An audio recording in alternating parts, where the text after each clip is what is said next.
Oke, Tribuners. Kita lanjut ke topik yang kedua ya, Tribuners, yang mana ini juga masih menjadi perbincangan hangat ya terkait insiden jatuhnya pesawat ATR 42500 nih, Tribuners. Jadi diketahui bahwa tim SAR gabungan nih sudah berhasil nih menemukan dua perangkat penting pesawat ATR 42500 nih yang terjatuh ya di Gunung Bulu Saraung, Kabupaten Pangkep, Sulawesi Selatan pada Rabu 21 Januari 2026 atau hari ini. Jadi SAR gabungan Tribuners ini mengevakuasi benda yang diduga ini adalah black box dan juga cockpit voice recorder atau CVR yang keduanya ini masih menempel ya pada bagian ekor pesawat. Nah, jadi black box ini merupakan perangkat vital ya Tribuners dalam dunia penerbangan yang mana ini berfungsi merekam data penerbangan dan juga percakapan di kokpit. Nah, perangkat ini terdiri dari flight data recorder atau FDR yang merekam parameter teknis pesawat serta CVR yang merekam komunikasi pilot dan suara di dalam kokpit. Nah, penemuan ini menjadi fokus utama nih dalam lanjutan operasi evakuasi di lokasi kejadian. Kasih Ops Basarnas Makassar, Andi Sultan, yang mengatakan kedua perangkat tersebut ini telah berhasil dilepas oleh tim SAR di lapangan. Ia juga menjelaskan penemuan tersebut ini juga sudah dikonfirmasi dan dikoordinasikan dengan Komite Nasional Keselamatan Transportasi atau KNKT. Nah, lebih lanjut nih, Andi Sultan menyebutkan bahwa pencarian berikutnya ini akan diarahkan ke wilayah sekitar ekor pesawat ya, yang kemudian menyesuaikan dengan kondisi di lapangan sana. Ia juga menambahkan Tribuners, tim SAR ini juga telah diarahkan untuk melakukan penyisiran yang lebih intensif di area tersebut. Nah, seiring dengan itu nih Tribuners, ini juga telah ditemukan ya korban kedua dari pesawat ATR 42500 ini yang mana ini juga udah teridentifikasi.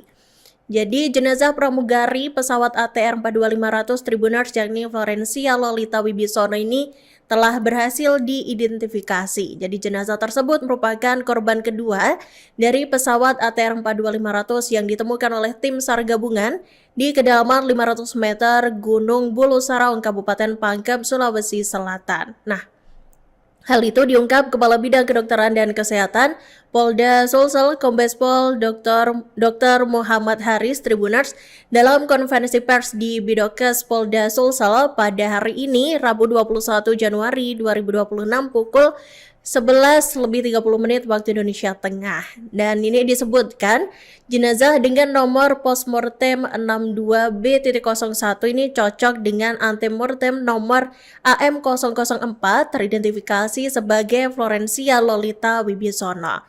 Jadi Florencia ini Tribuners teridentifikasi berumur 33 tahun dan beralamat di Oktober A, Unit 216 Pulau Gadung, Jakarta Timur. Nah, identifikasi ini dilakukan pada sidik jari, kemudian data gigi, properti, dan juga ciri medis. Nah, seiring dengan itu nih Tribuners ternyata juga ada fakta baru ya terkait dengan jatuhnya pesawat ATR 42500 ini Tribuners.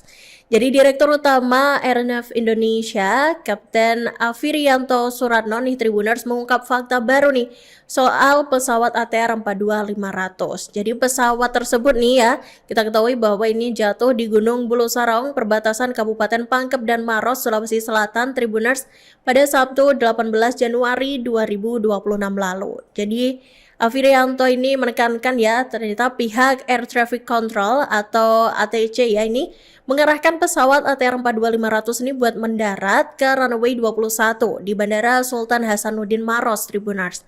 Nah, kemudian ia menyebutkan ATC ini tidak pernah meminta pesawat ATR untuk terbang menuju arah pegunungan Bulu Saraung sebelum mendarat.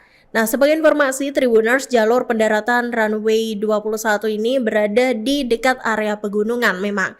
Namun, pesawat ATR 42500 ini tidak berbelok ke bandara. Jadi pesawat ini malah kebablasan gitu ya, sehingga akhirnya menabrak gunung. Nah, hal itu disampaikan oleh Afirianto nih dalam rapat kerja bersama Komisi 5 DPR di Gedung DPR Senayan di Jakarta ya, pada Selasa 20 Januari 2026 kemarin.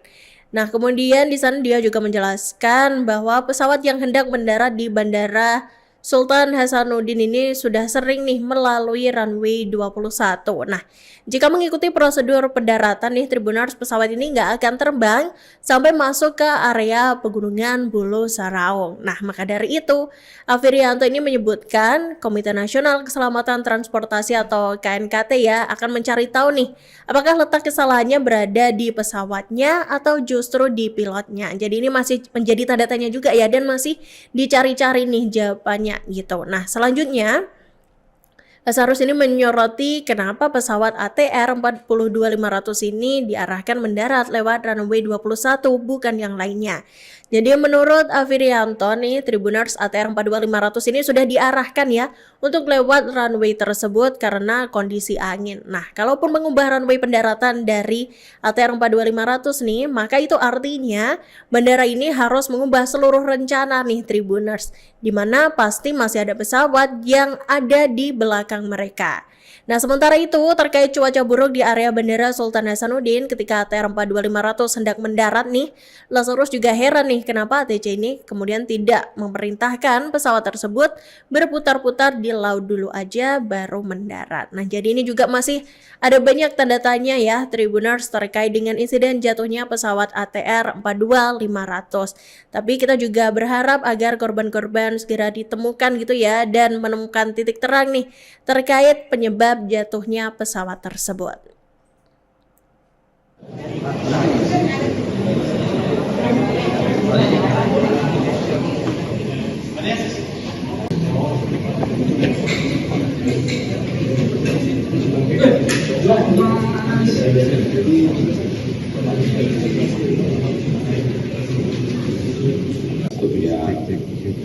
Pesawat ATR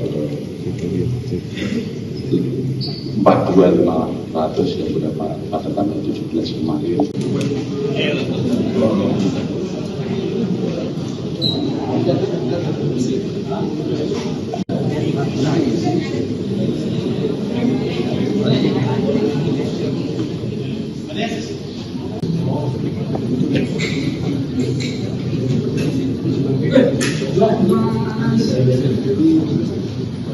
Jenazah dan melaksanakan identifikasi dengan hasil sebagai berikut.